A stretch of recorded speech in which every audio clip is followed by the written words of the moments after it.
Hello बच्चों, कैसे हैं आप लोग? ठीक ही होंगे। चलिए, तो लास्ट क्लास में मैंने आपको मनी एंड बैंकिंग का थोड़ा सा चैप्टर पढ़ाया था। आज थोड़ा आगे बढ़ते हैं। टॉपिक हमारा भी वही चल रहा है, money and banking. Money and banking, ठीक है। 2 मिनट में रिवाइज कराता हूँ थोड़ा सा जो बताया था मैंने आपको।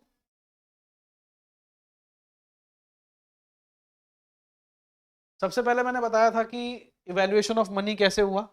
इवेल्युएशन ऑफ मनी में commodity money, materialistic money, paper money, bank money, ये सब चीजें थी। Barter system, that is CC economy, commodity के अगेंस्ट कॉमोडिटी प्रोड्यूस की जाती थी। बैंक मनी, जो हमें बैंक से मिलता है, जो बैंक में चलता है, जैसे cheque and draft and etcetera, bills receivable. Plastic money आपके कार्ड्स, और ई मनी आपका एटीएम और एनी अदर थिंग। ये बताया था मैंने आपको।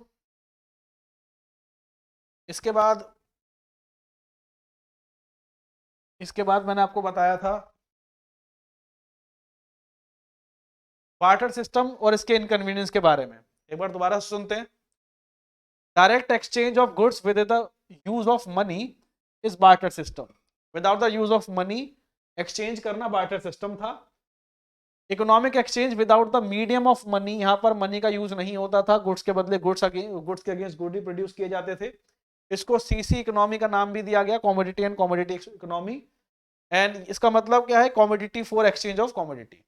ये मैंने आपको बता दिया था, उम्मीद है आपने पढ़ा होगा इसको।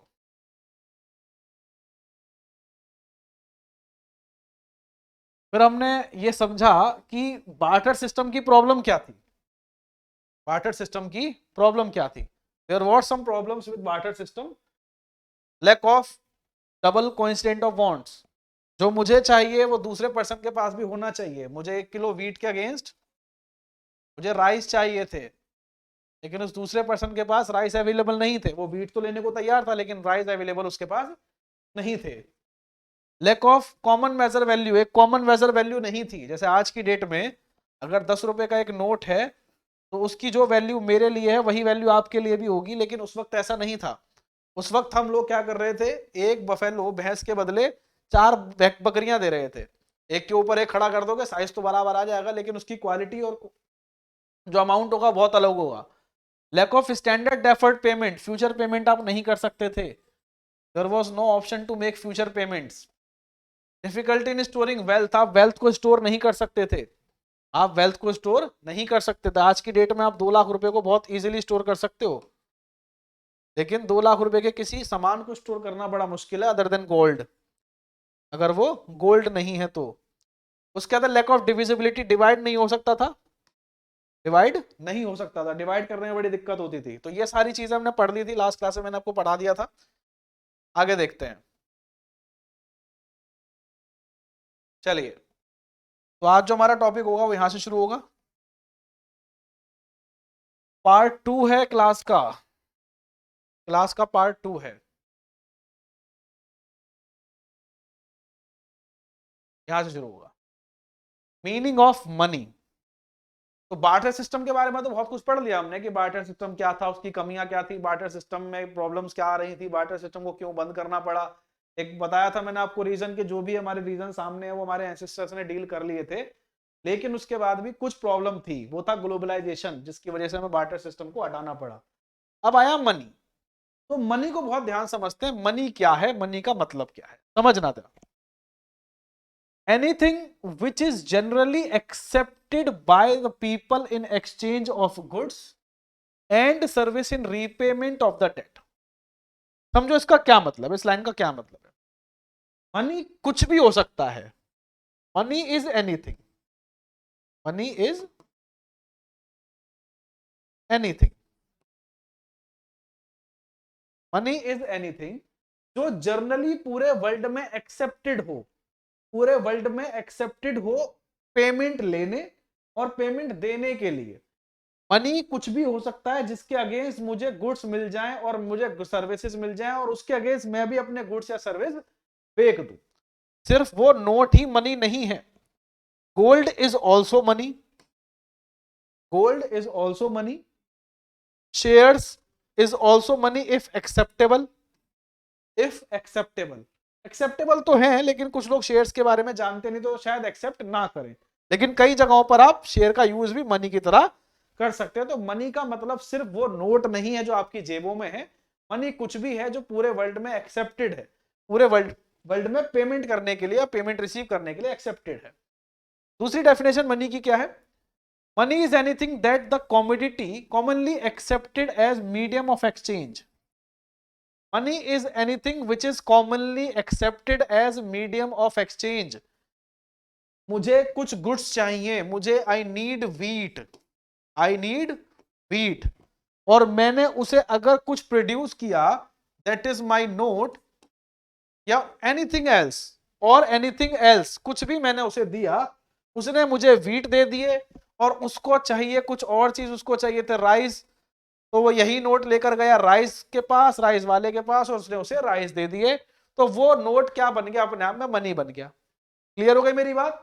तो मनी का मतलब क्या है? मनी का मतलब सिर्फ वो नोट नहीं है जो आपकी जेबों में है, मनी का मतलब हर वो चीज है जिसके अगेंस्ट आप क्या कर सकते हैं? एक्सचेंज कर सकते हैं, और जो कॉमनली एक्सेप्टेड है, और जो कॉमनली एक्सेप्टेड है पूरे वर्ल्ड में, पूरी दुनिया में कॉमनली एक्सेप्टेड है। तो मुझे उम्मीद है कि भाई मनी का मतलब तो समझ में आ ही गया होगा कि मनी का क्या मतलब है। Clear? Which is commonly accepted as method of payment and receipt. चलिए आगे बढ़ते हैं, देखते हैं जरा कुछ और।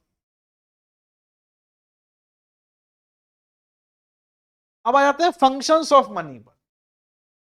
भाई मैंने आपको पहले ही समझाया था कि जो भी प्रॉब्लम्स थी बार्टर सिस्टम की, problems of barter system is equal to benefits of money. Clear? एक बार फिर भी देख लेते हैं क्या क्या चीजें।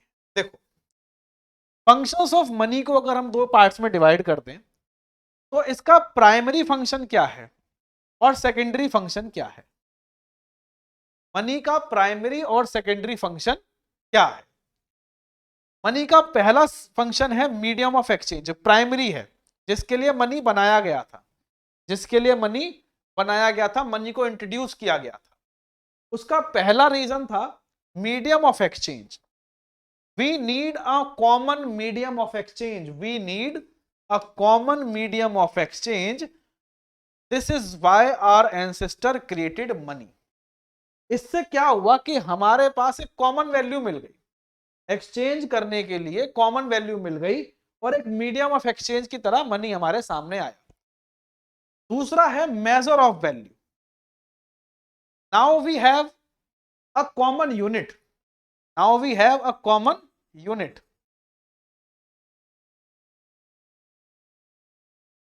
वही चीज जो मैंने आपको बताई, now we have a common unit, मतलब ये था कि जो 10 रुपए के नोट की वैल्यू है आपके लिए, जो वर्थ आपके लिए है, वही सेम वर्थ उस नोट की मेरे लिए भी है।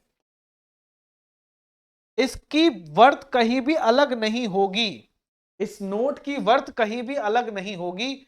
आप दिल्ली में हैं, आप गुजरात जाइए, आप महाराष्ट्र जाइए, इसकी वैल्यू यही होगी, वर्थ तो यही होगी। हाँ, वो बात अलग है कि कोई चीज मान लीजिए दिल्ली में 10 रुपए में मिल जाती है, वही चीज अगर आप महाराष्ट्र चले जाएं तो हो सकती है वहां 12 की मिलती हो। लेकिन प्रॉब्लम 10, ये प्राइस है, ये तो प्राइस है, इसे समझो, ये प्राइस का एक्सचेंज है, ये वैल्यू तो नहीं है ना। उसके थोड़ा सा कम मिल जाएगी वैल्यू, थोड़ी सी कम मिल जाएगी। जो महाराष्ट्र में 12 की मिल रही है, वो अगर मैं वहां 10 रुपए की खरीदूं तो थोड़ा कम मिल जाएगा, क्वांटिटी उसकी कम हो जाएगी, लेकिन वो वैल्यू तो सेम ही रहेगी ना, वैल्यू तो सेम ही रहेगी। तो सबसे दूसरा फायदा क्या हुआ कि we have a measure value, measurement of value. फिर उसके बाद स्टैंडर्ड डेफर्ड पेमेंट। अब हम फ्यूचर पेमेंट कर सकते थे, आज मैंने उधार ले लिया, फ्यूचर में रीपे कर दिया। आज मैंने कुछ क्या किया, आज मैंने कुछ लोन ले लिया और फ्यूचर में पे कर दिया, नियर फ्यूचर में उसको क्या कर दिया, पे कर दिया, with principal amount, with principal amount. Actually principal amount तो पे होगा with interest amount, with interest, interest के साथ मैं क्या करूंगा, उस पैसे को वापस कर दूंगा।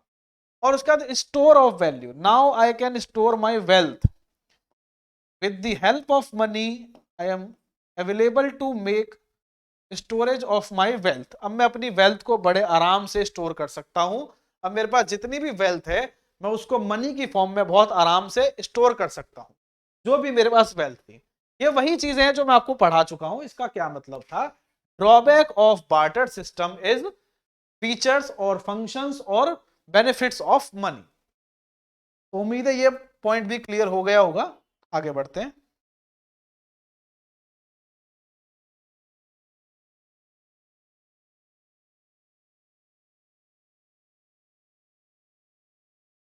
चलिए अब एक इंडियन मॉनेटरी सिस्टम के ऊपर थोड़ा सा समझ लेते हैं कि इंडियन मॉनेटरी सिस्टम कैसे काम करता है।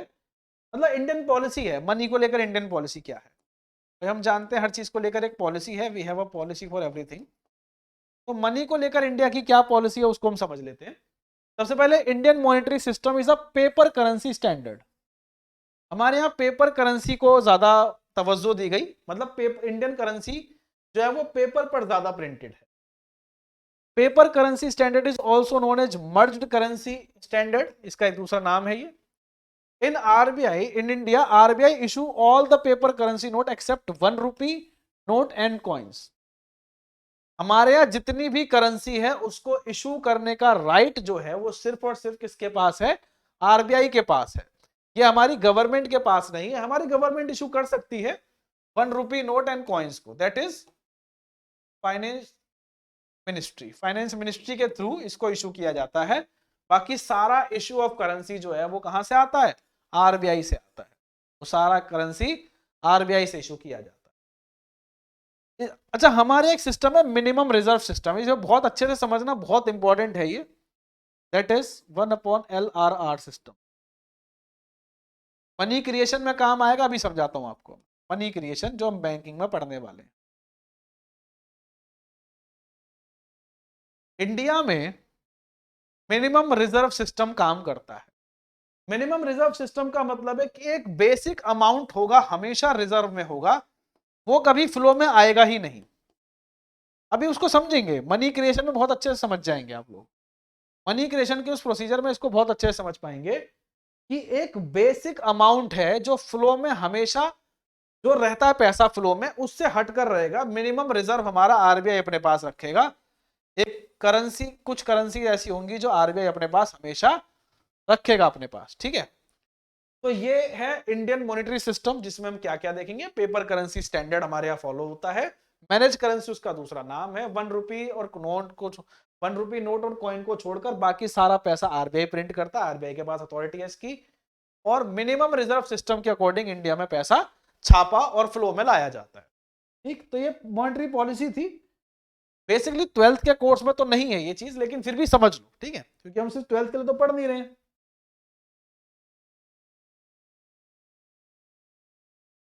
ये साथ साथ स्क्रीनशॉट ले लिया करो पढ़ते वक्त, या लिखना चाहो तो लिख लो, नोट्स बनाना चाहो तो नोट्स बना सकते हो। चलिए अब मनी सप्लाई की हम बात करेंगे। Money supply one of the most important topic, one of the most important topic. Meaning, component and sources. Meaning, component and sources. हमारे पास जो भी मनी फ्लो में है, the money we have in flow in our country, वो कहां से आता है? आरबीआई से आता है सर, पता है हम लोगों को। बात क्या कर रहे हैं? वो पैसा आरबीआई से आता है, ठीक है, बहुत अच्छी बात है। लेकिन क्या आरबीआई ऐसे ही जब मर्जी जिस मर्जी को पैसे ठूस देगी? या जितना मर्जी पैसा छापा और दे दिया? भाई बहुत बेसिक सी चीज है, इस बात को समझना जरा।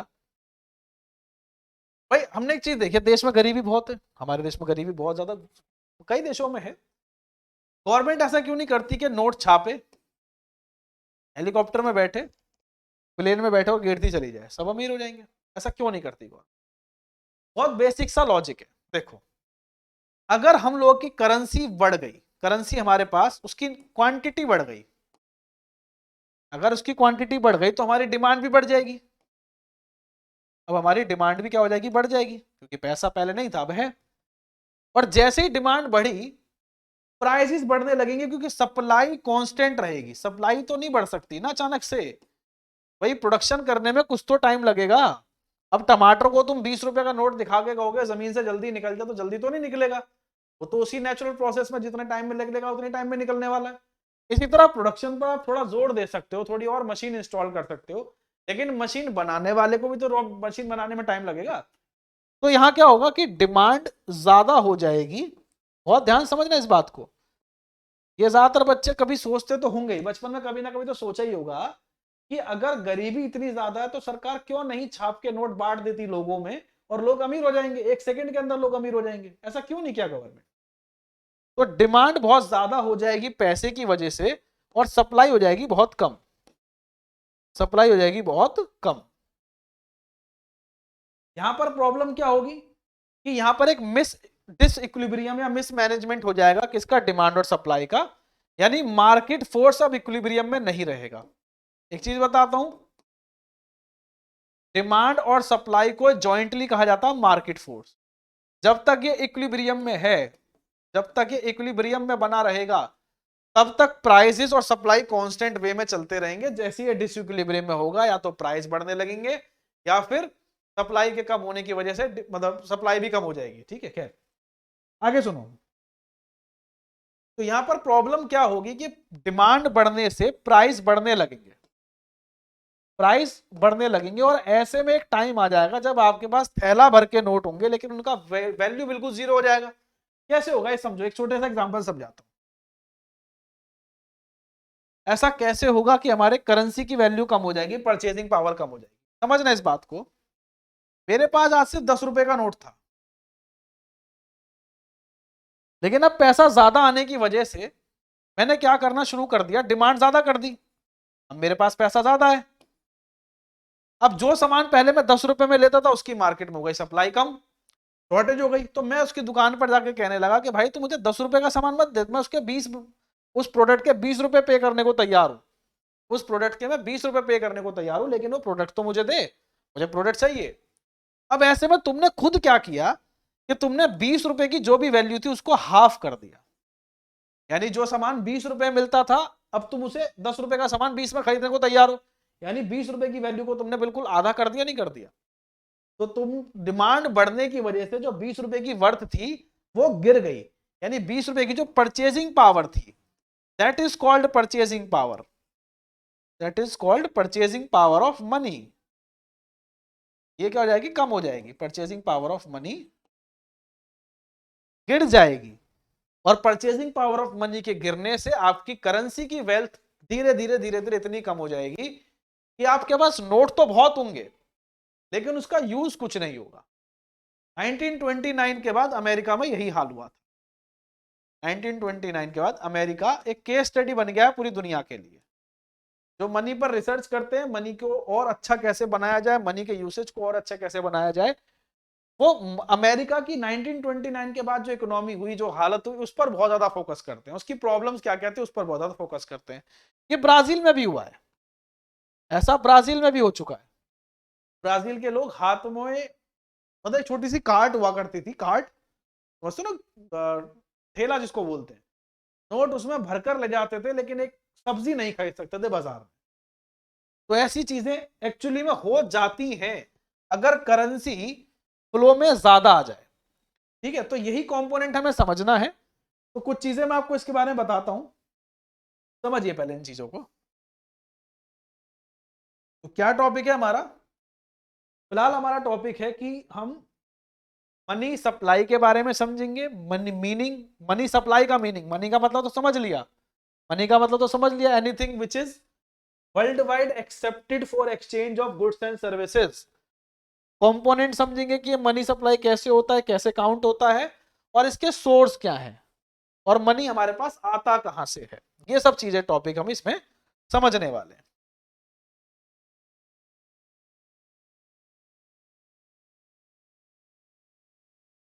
चलिए तो जरा समझते हैं फटाफट से क्या चीजें बोली जा रही है। मीनिंग ऑफ मनी सप्लाई, बहुत ध्यान समझो।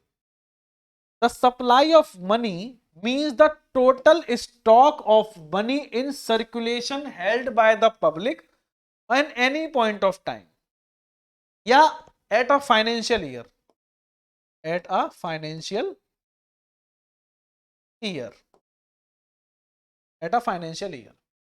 मनी सप्लाई का मतलब है total stock of money. Total जो स्टॉक है, कितना पैसा फ्लो में है, कितना पैसा सर्कुलेशन में है, फ्लो में है, जो पब्लिक के पास है किसी एक पॉइंट ऑफ टाइम पर या किसी फाइनेंशियल ईयर में, किसी एक फाइनेंशियल ईयर में टोटल जो फ्लो में था पैसा, जो पैसा टोटल फ्लो में था, जो मेरी जेब में आज 100 रुपए का नोट है वो कल किसी और के पास होगा, परसों किसी और के पास होगा।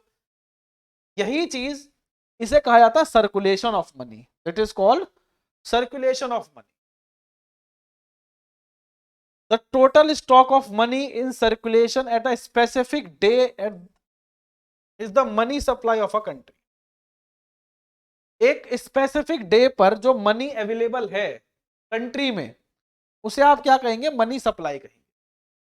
तो उम्मीद है कि मनी सप्लाई का मतलब क्लियर हो गया होगा। मनी सप्लाई क्या है कि एक समय पर एक इकोनॉमी में कितना पैसा फ्लो में है, एक देश में एक पॉइंट ऑफ टाइम में कितना पैसा फ्लो में है, कितना पैसा लोगों की जेबों से निकलकर, एक देश जेब से निकलकर दूसरी जेब तक जा रहा है, उसे आप क्या कहते हैं? मनी की सप्लाई कहते हैं, उसे कहते हैं मनी की सप्लाई। Got it?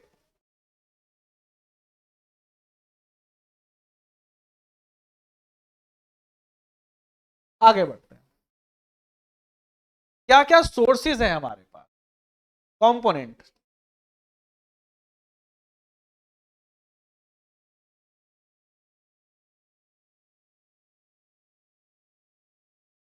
चलिए, तो कंपोनेंट दो हैं हमारे पास सिंपल।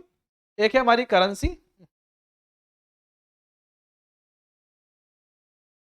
एक है हमारी करेंसी जो हमारी जेबों में है, हमारे बैंकों में है, और दूसरे डिमांड डिपॉजिट्स जो हमारे बैंकों में डिपॉजिट हैं, जो हमारे बैंक्स में डिपॉजिट हैं।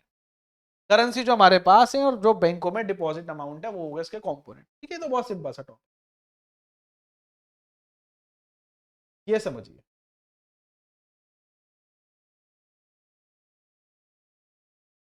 कौन कौन से सोर्स है हमारे पास, कौन कौन से सोर्स है हमारे पास मनी को सप्लाई करने, यानी मनी जो हमारे पास आ रहा है वो मनी कौन कौन से सोर्सेस से आता है।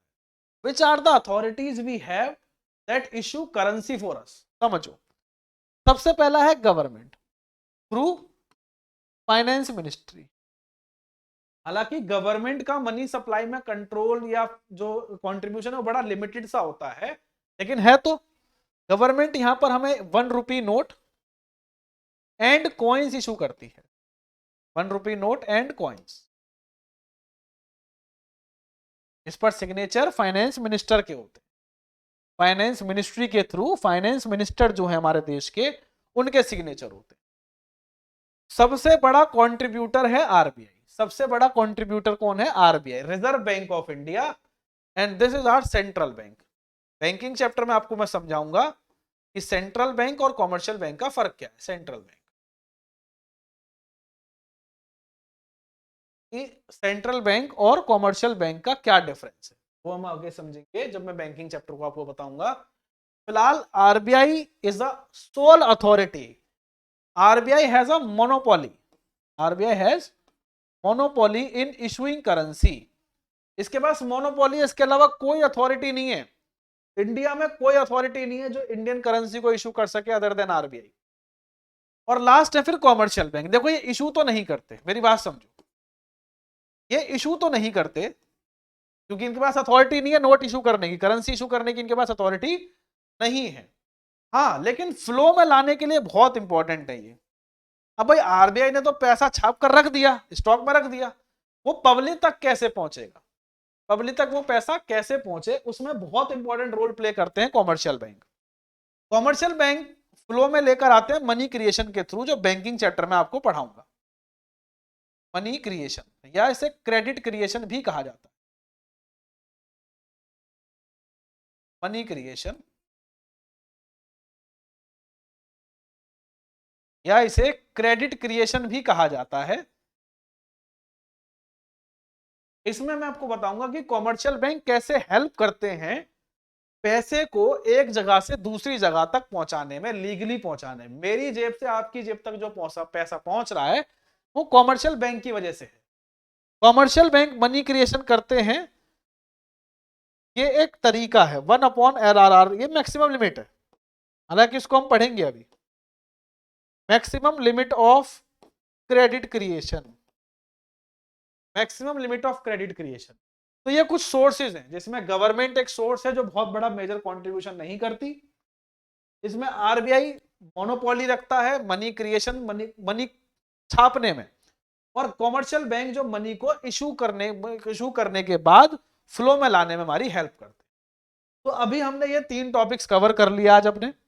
अब मैं नेक्स्ट क्लास में आपको बताऊंगा कि मनी को काउंट कैसे किया जाता है, कि एक टाइम पर एक इकोनॉमी में कितना पैसा फ्लो में है, इसको काउंट कैसे किया जाता है, और बाकी चीजें फिर हम शुरू करेंगे अपना बैंकिंग चैप्टर, और बहुत अच्छे तरीके से मनी एंड बैंकिंग इस पूरी यूनिट को इतने अच्छे से समझ लेंगे कि फिर जिंदगी में दोबारा कभी से पढ़ने का जरूरत ही ना पड़े।